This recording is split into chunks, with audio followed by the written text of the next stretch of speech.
يا رب عدت إلى رحابك تائبا مستسلما مستمسكا بعراك،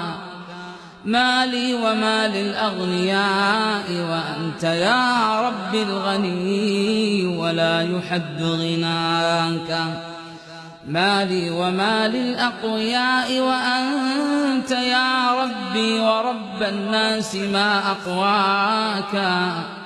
ما لي وأبواب الملوك وأنت من خلق الملوك وقسم الأملاك. إني أويت لكل مأوى في الحياة فما رأيت أعز من مأواك،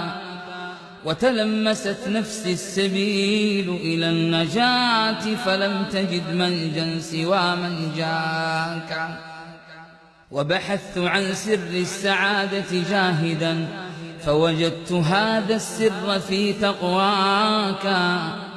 فليرضى عني الناس أو فليسخطوا أنا لم أعد أسعى لغير رضاك. أدعوك يا ربي لتغفر حوبتي وتعينني وتمدني بهداك، فاقبل دعائي واستجب لرجاوتي، ما خاب يوما من دعا ورجاك.